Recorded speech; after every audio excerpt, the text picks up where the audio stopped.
The Illuminate Arts and Faith Conference in Chattanooga, Tennessee wants to help you find your tribe. Do you get way too excited about quoting Wendell Berry or C.S. Lewis in conversations with coworkers? Does your Spotify playlist include hymns, a little jazz, and a whole lot of Andrew Peterson? Join your tribe at Illuminate March 31 and April 1 for education and inspiration from speakers Russ Ramsey, Douglas McKelvey, John Hendricks, and others. Find a complete list of session topics and ticket information at southern.edu/illuminate. In 2024, I set out to meet as many poets as I could and spend an hour with each one. I got more than I bargained for, more insight, more clarity, more hope. It's proved to be one of the richest highlights of my life. 17 writers, 17 deeply human conversations that made me sit up and pay attention. Franz Kafka once said, if the book we're reading doesn't wake us up with a blow to the head, what are we reading for? A book must be the axe for the frozen sea within us. And that's what I hope this new book will do. I hope it wakes us up, my friends.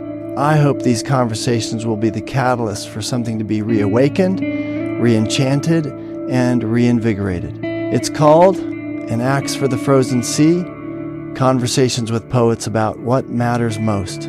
I'm Ben Palpin, and I hope you'll come and listen in as I spend a little time with poets like Lucy Shaw, Malcolm Guite, Dana Gioia, and Lee Young Lee. Pull up a chair at the table as we dig into what it means to write well and to live well. An Axe for the Frozen Sea is now available from Rabbit Room Press. Visit the store at rabbitroom.com, or better yet, ask about it at your favorite bookseller. You know, another troubling thing about memoirs is lots of times they're written to settle scores. They're bitter and will name names and tell, you know, it will tell the author's side of the controversy, but you're left to guess or suspect at what the other angles of it are. That's a caution I have about memoirs. And, you know, I didn't want it to be a bitter settling of score. I say pretty honestly some of the harm that my dad did. But that's not the whole picture of my dad, and also I try to show that I have my own flaws and my own struggles. Welcome to the Habit Podcast, conversations with writers about writing.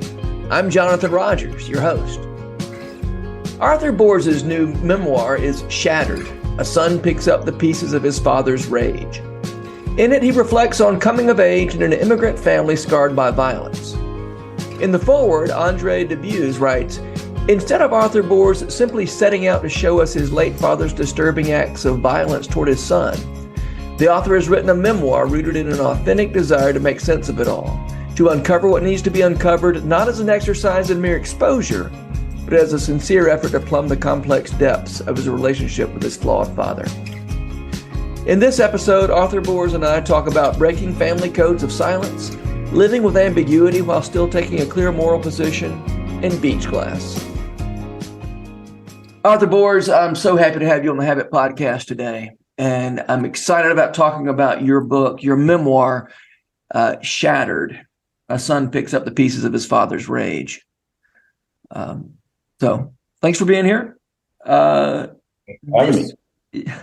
This is a memoir of mostly the early part of your life. You, as the subtitle suggests, you are in this book coming to terms with your father's anger, among other things, and an organizing metaphor, sort of the central metaphor of this book, is glass. Tell me about why is glass? How did glass end up being the organizing metaphor for this memoir? Well, there are several different angles to answering that question. Glass was just very big in my family's life. That's just a fact. My father's side of the family comes from a part of Holland that was nicknamed the Glass City because there are so many greenhouses there. So if you stand on the second story of a building and you look out, sometimes you can see miles of greenhouse roofs. So there, my family is from the Glass City, the church that my grandmother went to in there, my grandmother didn't come to Canada, was, filled with huge panes of glass in homage really to all the greenhouse farmers around. Mm. So my family is from the glass city. My father went into the greenhouse business. He built greenhouses. He manufactured greenhouses. So he was always dealing with glass. And he also sold a lot of glass. So I moved a lot of crates of glass. So glass is everywhere. And my grandfather, who did not come from the Colossenstadt, the glass city, actually, he did an apprenticeship there as a young man. And at one point, a hailstorm came through and knocked out all kinds of greenhouses. In the greenhouses, they were growing peaches because Holland is not normally warm enough to grow peaches. And he was so hungry from the boarding house where he stayed that he ate the peaches that were knocked down in the hailstorm. And unbeknownst to him, the peaches were needled with glass. And so it did tremendous damage to his intestines that took over 20 years to repair, almost 30 years before they repaired. And then ever after that, he had scars on his belly because of all the surgeries. Wow. So there was a lot of glass. And when I worked for my dad, one of my jobs was cleaning up glass because glass would break when you glaze greenhouses. So I would go around and I'd pick up glass. And that's actually one of the reasons why, I had a dream as I was working on this stuff. I had a dream. And I dreamed that there was a greenhouse range that got knocked out by a hailstorm. That happened from time to time. Mm-hmm. And my father always felt bad for the greenhouse farmers, but it was good for his business because he got to sell supplies and repair greenhouses. So there's a mixedness there. I know you're interested in ambiguity. Yeah. And in the dream, all this glass is broken all over the ground. There's a whole acre of broken glass. And I get a bucket and I start to pick up the broken glass. That was my first job when I was 11, picking up broken glass. And in the dream, my father says, "That's okay, son. You don't need to do that anymore." It was a kind of a liberating thing because my dad usually told me I need to work harder and work more. Yeah. So that was an interesting dream. And then I started to realize glass has been throughout my life. In fact, my first memory of my father was an act of violence where he threw a houseplant at my mother. I was 3 or 4 at the time. He threw a houseplant at her and it sailed through the picture window. That's my first memory of my dad. Was an act of violence, an act of broken glass. So there's all kinds of glass stories throughout. It's kind of a natural organizing metaphor in some ways. But I think one of the reasons why it's especially important is because glass itself is mixed. We don't know whether it's a solid or a liquid. People debate that. It has tremendous uses. Just try to imagine our lives today without glass. It's impossible to imagine because there's so many conveniences, so much technology. But it's also hazardous. When it breaks, it's hazardous. Glass can be very, very strong. It can also be very, very fragile. And so there's this mixedness throughout. And then I love the fact that glass is made up of sand and ashes, actually. And then I think about, as an Anglican priest, I think about how ashes to ashes, dust to dust, and reminding people that they're ashes on Ash Wednesday. So I feel like there's a lot of resonances with the glass. Yeah. At what point did you realize that you were going to write about glass, right? I mean, did you decide I'm going to write a memoir, and as you were casting about for how to organize this thing, glass became a thing? How did that even work?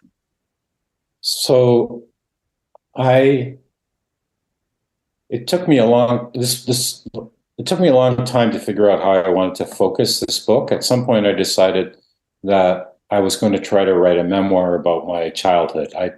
I have grown increasingly to love creative nonfiction, and I wanted to write in that genre. I've written a lot of pastoral theology books, and I'm really glad to have done them, but I'm trying to change the style of writing, and I thought I would do that with my childhood. And as I started to work on it, I thought, well, there are 3 things about my childhood. One is I was the son of Dutch immigrants, so English is my second language. I couldn't even pronounce the English name that my parents gave me. They couldn't pronounce it either. Yeah. I had to learn in kindergarten. So I grew up thinking I wasn't Canadian, but I was Dutch. And then when I eventually went to Holland, I realized, no, I'm not Dutch either. So I had this kind of in-between state. And like glass. Yeah. Yeah. Well, and I have friends who were missionary kids, and they talk about being third culture kids. Yeah. And I feel like that was my experience. So that was one thing I wanted to talk about. I also had some very vivid religious experiences, mystical experiences as a child that really informed and shaped me and really helped me through some troubling times. And I thought I would try my hand at trying to write about them. And then the third was I knew I needed to think about my father, who was an alcoholic. He had PTSD.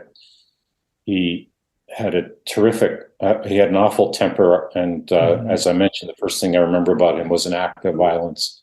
And I often felt in danger from him. So I thought I would write about that. And, and as you know, Jonathan, because you're a writer too, when you do a long writing project, it's a lot like having a lump of clay on a potter's wheel, and you're molding it and you're shaping it and it doesn't work, and you put it back together and you mold and shape it some more, and you learn some things, but you lump it again and you do it again. You keep twirling and twirling. And as I was twirling this story, I eventually realized this is primarily a story about my relationship with my dad. That's the focus. So, I still talk about the religious experiences. I talk about being Dutch. That's all part of it. Right. But the central thing really is my relationship with my dad and working through that process.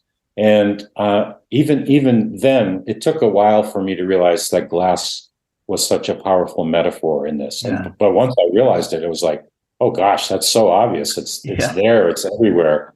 It serves so many purposes. Yeah.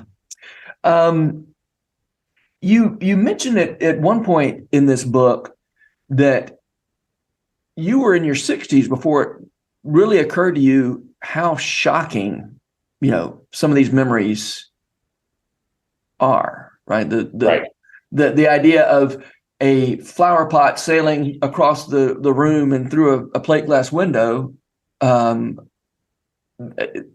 you started telling that story to other people, and I guess as you saw shock register on their face, right. That's when you realize just how shocking this is. Yeah.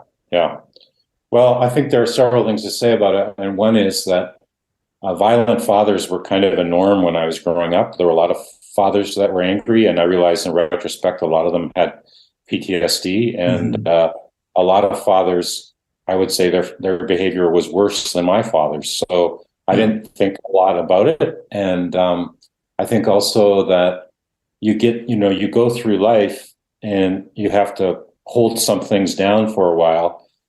You can't afford to pay attention to them, so you get your education, you get work, you get married, you raise a family. And so you sort of put off stuff or put down stuff, not consciously, but you do. And one of the signs for me was I was in a class with a nun in university. I was around 20, and she gave us a journaling assignment, and she asked us to write 10 major stepping stones in our life. I was 20. I could hardly think of anything. Yeah. One of them that I mentioned was a recent day where I'd lost a fountain pen, and I was really upset. So that was how profound that got. But it never occurred to me that what my father did had formed me in some deep ways. And then when I was around 60, it felt to me like a number of things were catching up with me. So I've struggled with depression all my life. I have mood swings. I get triggered and overwhelmed emotionally. And I started to realize, this is connected to my father, and there's stuff that I need to work through regarding my father. So yeah, it came pretty late in life. Yeah. Yeah, this idea that you saw this kind of fear on your part, anger on your father's part, as just the norm. I'm interested in the idea when you say that this wasn't even the worst. you make a list at some point of all the worst fathers in your neighborhood than your father. And it was a long list. It was a long list, yeah. And I'm wondering, does that somehow, the fact that you can list worse fathers, how does that change the way you, or did it delay your process of processing or dealing with the trauma in your own life? Was that a way of protecting yourself from the trauma that you experienced? Well, it's hard to know whether I did that consciously or not, but I do think that it is a way that I delayed, because I'm like, well, my dad's not so bad. He drives me around to places sometimes, and he beat me only twice. I'll say that they were bad beatings, but it only happened twice. Mind you, what I realized in retrospect is that I always lived in fear. I was always worried about triggering him. It was unpredictable. So, but I think, the other thing that is very important is that I'm trying to understand my dad compassionately, and I think I've done that in the book. Mm-hmm. Yeah. The past year, over the decades, I had to learn how to understand compassionately people I just didn't get. What made them tick. And as I've looked at trauma, one bit of counsel that I've heard that I find really helpful is that you don't ask people what's wrong with you or what's the matter with you. You need to ask them what happened to you. And that's a very good pastoral question. And so I also think about that in terms of my father. What's happened to you? He lived through 2 wars. His father was far more violent than mine. And so I do think he dialed down the violence. His violence against me was not anywhere compared to the violence of his father against him. So I think there are ways of looking insightfully and realistically, but also compassionately and pastorally. And I suspect that would be the case for all those other fathers too. But I don't have the information about that. And it's probably not my job anyway. Sure. Did I answer your question? I think so. It's okay. I love that insight of asking what happened to you. Yeah. Rather than I'm not, instead of asking, interpret, just tell me what happened. I think that's when it comes to memoir, I think that question of what happened, that's where you start, not with my interpretation. Yeah. Not I'm going to explain necessarily. I mean, that I think that will probably always end up being a part of most memoir. Sure. But the first question is what happened.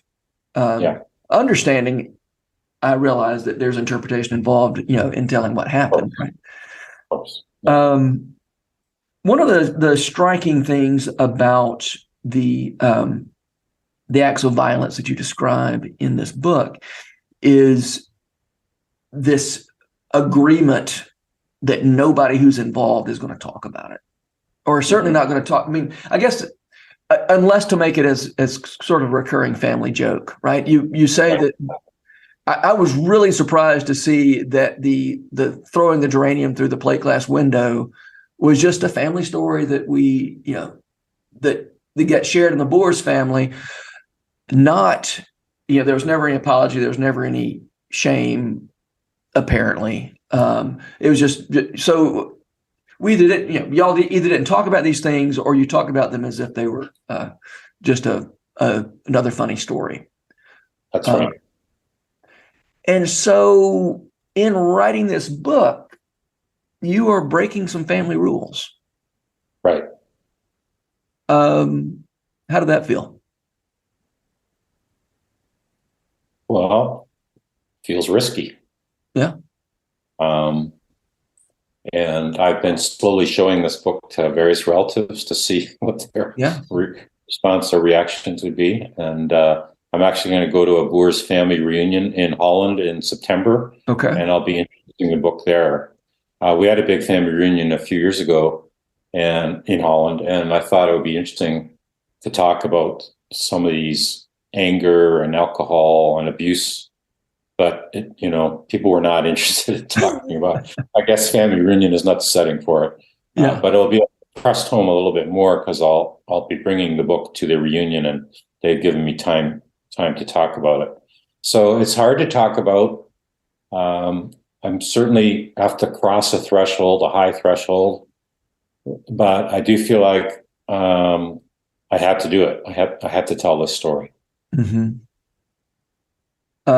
You said you have shown it to family members already? I have, yeah. How's that gone?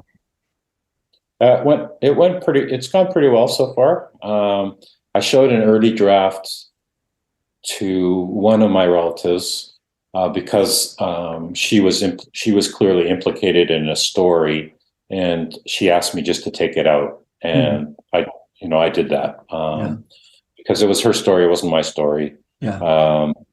So that was the only change that I made in direct response. Some family members say, well, we hope you say some good things about us. Just fair enough. I do say some good things about my relatives. Sure. Yeah. I say some good things about my dad too. I love my dad. Some of my relatives comment that I have quite a memory for details, which is true. And actually, I was just reading recently, PTSD, in some ways you could say PTSD is a disorder of the memory. That is, your memories are too strong. And so maybe my memory is too good. I don't know. And then I also have family members who say, well, you're sensitive. You take things more sensitively than I would. And that's absolutely true. Yeah. I have a relative, I tell the story in the book. He fell, cut his jeans and his knees, and his mother chewed him out because knees repair themselves, but jeans don't. And he just thinks that's a funny story. He laughs about it. And when I hear it, it makes me feel sad. Yeah. I wouldn't be told that. So yeah, I am more sensitive. What can I say? It's true. I probably wouldn't be a pastor if I wasn't sensitive. So, it has gifts and liabilities. Right. I know. This is something that my friend Helena Sorensen talks about, is the idea that on the one hand, of course, to be a writer, you have to be thick-skinned. You have to be able to receive criticism, whatever. But it's the thin skin is also what makes it possible for you to do this work, that right. sensitivity. Without it, it all ends up being sad stories told for laughs, right? It's, the anecdotes, things turn into anecdotes so easily, in ways that sometimes are, instead of being revealing, they are concealing, right? And I think that's something that seems to be a theme of some of the ways. Just the story you told about the your cousin. Yes, that's a sad story that gets told for laughs. And the geranium through the plate glass window is a very sad story that apparently got told for laughs around your. Can I just throw one other thing here that I think is important, and that is when I think about my grandparents and my parents and all my relatives, they had really hard lives. There was a depression in the Netherlands. I told you about my grandfather. This was before the depression. He worked. He was kind of starving in his apprenticeship. People lived through the depression. Then they lived through the occupation of the Netherlands from the Nazis. Yeah. My dad lived the last year of his life. He had to hide in an attic because he was vulnerable to being seized by the Nazis for slave labor. And then he volunteered for a brutal war in Indonesia. And then they immigrated. They bring one crate of goods and $50, and they have to struggle to survive. And so, one of the things that helps me look compassionately is to say these folks, they were about the business of survival. Yes. All their energy was going to survival. And they didn't have the luxury of introspection that I have, taking time and really thinking things through. They had to get things done just to eat, just to survive. Yeah, that's a great reminder, right? I mean, and if you need to tell some of these sad stories as amusing anecdotes to get through, okay. Right. Yeah. Yeah.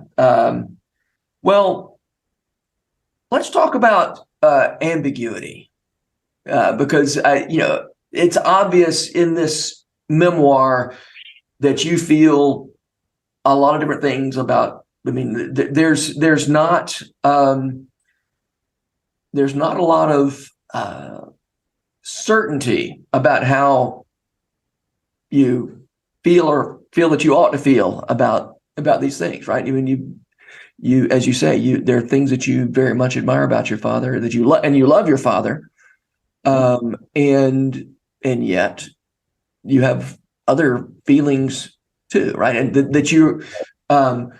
that you can't simplify into one thing or the other. Right. It's your story is a Dutch door, right? That's both open and closed at the same time. A Dutch door, I guess that's what Mr. Ed had in the Mr. Ed show. Is that a Dutch door? Yeah, that's right. Yeah. I think Lassie had it. I think there was a Dutch door in Lassie. I think Dutch doors were big in TV shows when I was a kid for some reason. Oh man, I wanted one of those doors so badly in any. Me too. Yeah. So ambiguity.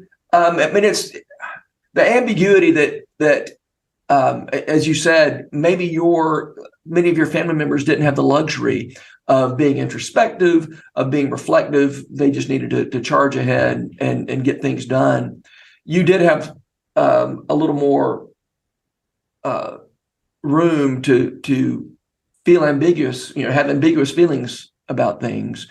And that is I think that's such an important tool for a writer, the ability to live in ambiguity and not go too quickly to a simple explanation or a straightforward. I don't know. You know what? I'm not going to even finish that sentence. I'm going to let you talk. Ambiguity. So well, I'm 66 now, and so I'm right on schedule for seeing life in all kinds of shades of gray rather than black and white. I was quite a social justice warrior when I first became a pastor, and I still support social justice, but I look at it and work at it in very different ways than I did 40 years ago. Plus, I, as a pastor especially, really learned to listen carefully to and be respectful of people that I deeply disagreed with, and still trust that God is at work in their life, and still trust that we all belong around the table together. So, life is a training. I think, I would say life trains us in ambiguity, but also trains us not to be afraid of ambiguity. So here in Canada, we like to quote Leonard Cohen, and he has this line: "There is a crack in everything. That's how the light gets in." Yeah. And in many respects, that applies well to the book. On the cover of the book, they're using kintsugi, the Japanese pottery that's broken and then mended with precious metals, and there's a certain kind of beauty to it. Yeah. And I think life is like that too. That there are cracks, there's brokenness, there is mending, but there's also beauty there, and so it's looking for the beauty in the ambiguity rather than in the clean cut. I don't know if I'm answering your question or not. Yeah, no, you are, and it's tempting to think that one's job as a writer is to provide clarity, explanation. There's a kind of answer that is simplifying, and I do think there are plenty of writers and plenty of readers who say, this is a very complex world. I need to have things simplified for me. Just tell me what's true. Just tell me what's right. And maybe I'm not going to say true. I'm going to say what's correct. Okay. And that's not really what you're offering here in this book. You're not offering a simplification. You're offering some ambiguity that just feels like life feels. And here's a way to, in a world that is ambiguous, here's a story of the way one person has come to terms with that ambiguity, not by solving it, not by simplifying it. And I think that's very valuable what you've done here. Well, thanks. I do think, you'll come away from the book unhappy about violence and unhappy about parental violence, and you'll feel a call to paying attention to anger and watching how anger manifests itself. So there's ambiguity, but doesn't mean there aren't rights and wrongs. Doesn't mean there's no morality in it. Yeah. There is, but it's it's complicated. It's as a pastor, I'd have these amazing characters in my congregation that sometimes would drive me crazy on the one hand, and on the other hand, they were just so generous and so faithful at the same time. Yeah. And so life just doesn't break down into these nice and neat categories that I thought they would when I was a 16-year-old teenager. Yeah. No, I was one thing I noticed in your account of your early life is how many different ways you managed to be self-righteous, right? Oh yeah. I'm self-righteous as a very strict Calvinist, and now I'm going to be self-righteous in this other regard, and until you let go of the self-righteousness, it's just going to find other ways to express itself. Yeah, absolutely. Yeah. No, but I appreciate that clarity that you offer, that to be willing to deal with ambiguity is not to say,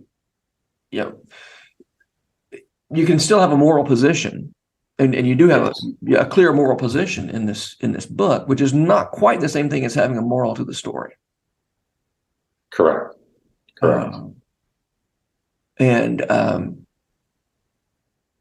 Or if there's a more, never mind. And there's also, I like to think, I know that there are hard realities that I discuss in the book, but I also, I like to think that the book is hopeful, that there is life beyond this. There are good things that happen beyond this, and I tell some of those stories to indicate that I've experienced that.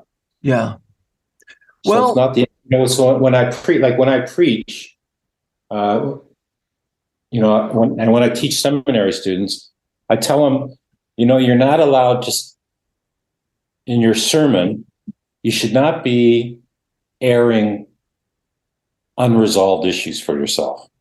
So, for example, you should not from the pulpit or as a counselor say, I'm struggling with depression right now, because that's a violation of your responsibility. Yeah. When you're in the office of being a counselor, therapist, pastor, when you're on duty, you're taking care of other people. That's the way it is. That's your responsibility. And so when if you say I'm having depression right now, then you're inviting people to take care of you, and that's inappropriate. You need to be taken care of, but that should be done in another setting. It is okay. It can be okay. It's not always okay, but you need to be careful. But it can be okay to say, I have struggled with depression, or I have been depressed, because that can give people hope, because they realize, even my pastor, whom I respect and look up to, even my pastor has struggled with depression, and maybe there's hope beyond the depression. And I guess that's part of how I see this book, is that it's not probably during the writing of it, I was working out stuff that I hadn't quite worked out yet, but I'm in a new place, having gone through all this processing over the last number of years, including writing and therapy and spiritual direction and analyzing dreams and studying PTSD. There's been all kinds of parts to that. Yeah.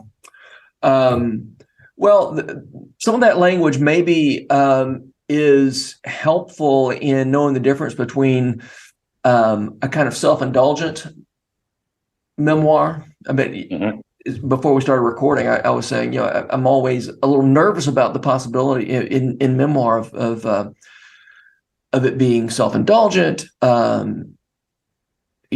friend of mine described, her way of talking about self-indulgence in writing is saying to the reader, here, you read this. Let me work out. You sit here and read this while I work out my issues. And so, but that idea of the phrase that you use that I find helpful, I may have to borrow, is not putting yourself in a position where you're asking your reader to take care of you.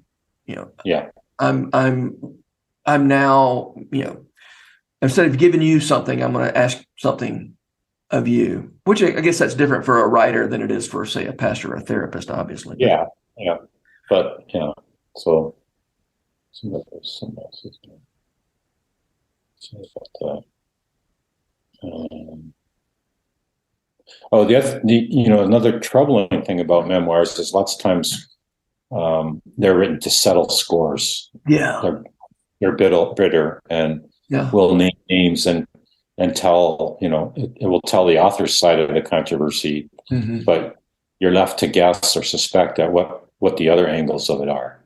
Yeah. So that's a caution I have about memoirs. And, I didn't want it to be a bitter settling of scores. I say pretty honestly some of the harm that my dad did, but that's not the whole picture of my dad. And also I try to show that I have my own flaws and my own struggles. Sure. Well, you've already talked about the idea of that you've though you're processing as you were writing, you're giving the reader something a little more finished than your own processing.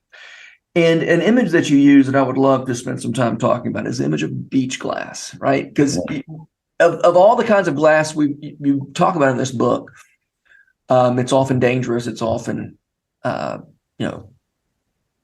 you get scars on your hands from being in the glass business, Right. And you said you talked about how many scars your dad had from messing with glass.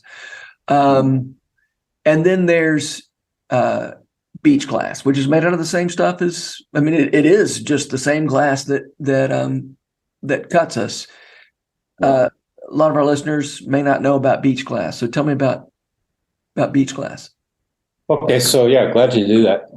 When I was 12, we lived near a beach actually, and I used to go there every day and swim with my friends, except on Sunday because we were Calvinists and we weren't allowed to swim on Sunday. But the last day that I was at that beach, we were going to move the following year. I didn't know that. So the last day we were at the beach, I actually had an accident with glass, with a broken bottle. I didn't know it was broken.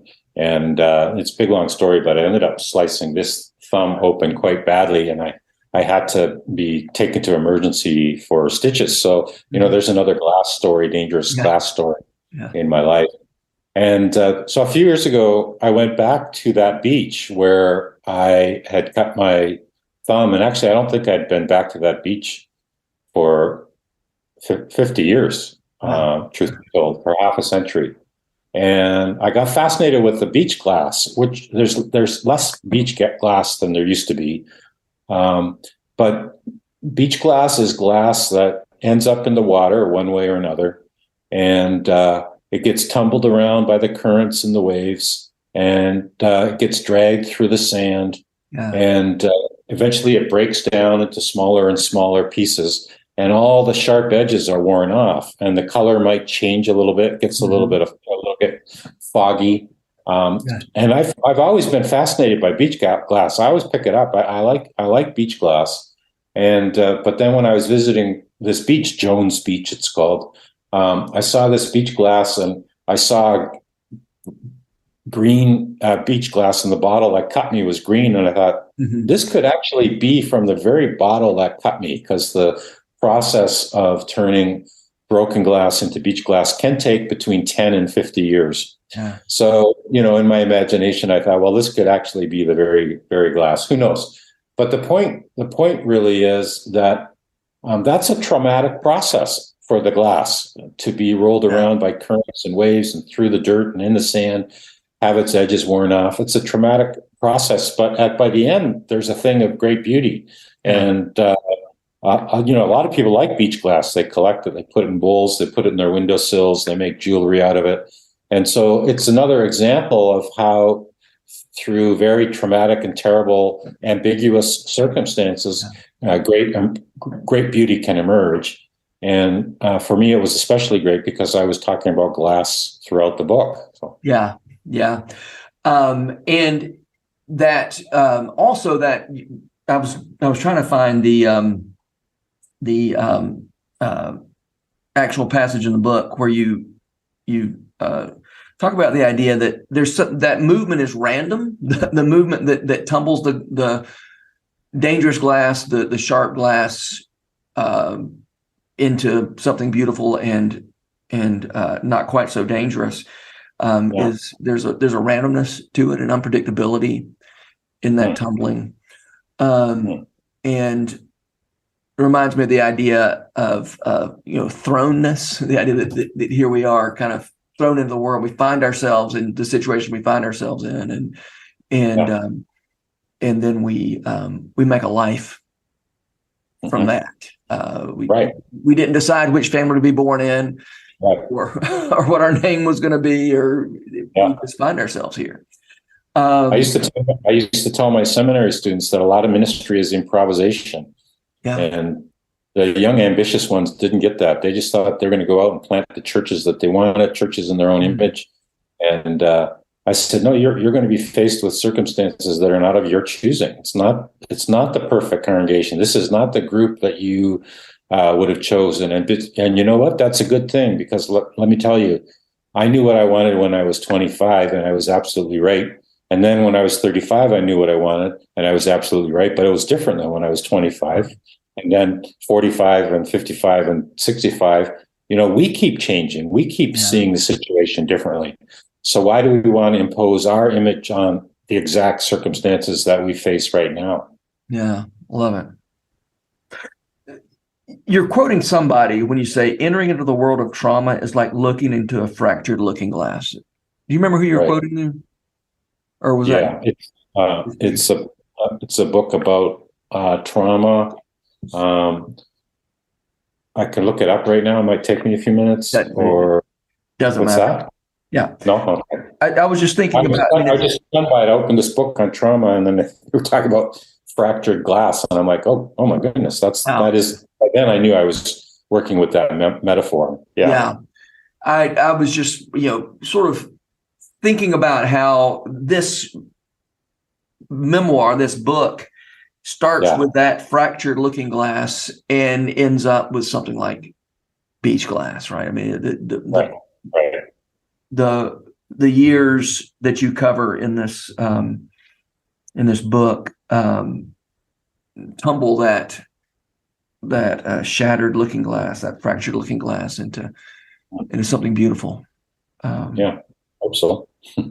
Yes, it's such a great image for the way memoir can work. So thank you.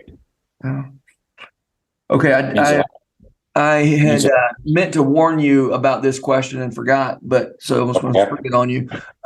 This is my typical last question. That is, who are the writers who make you want to write? Oh, well, I mean, how much time do you have?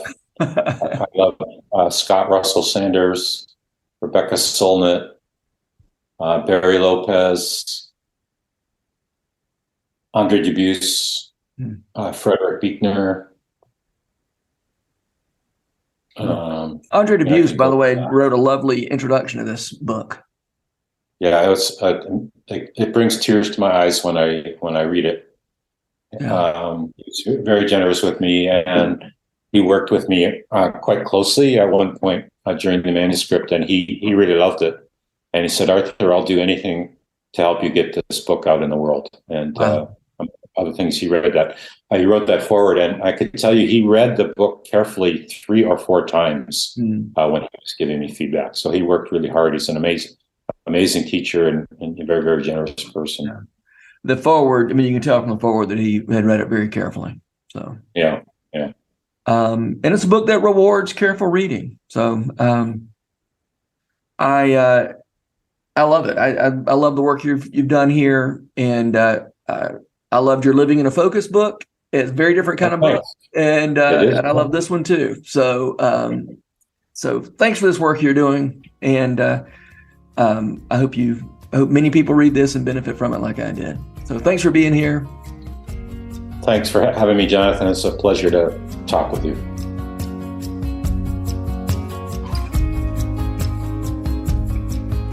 This podcast is brought to you by The Rabbit Room, where art nourishes community and community nourishes art.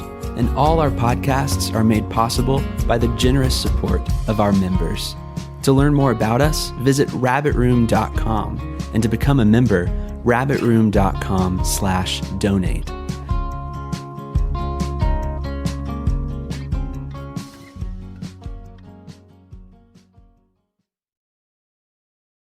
If you've enjoyed this podcast episode, consider joining the Rabbit Room membership.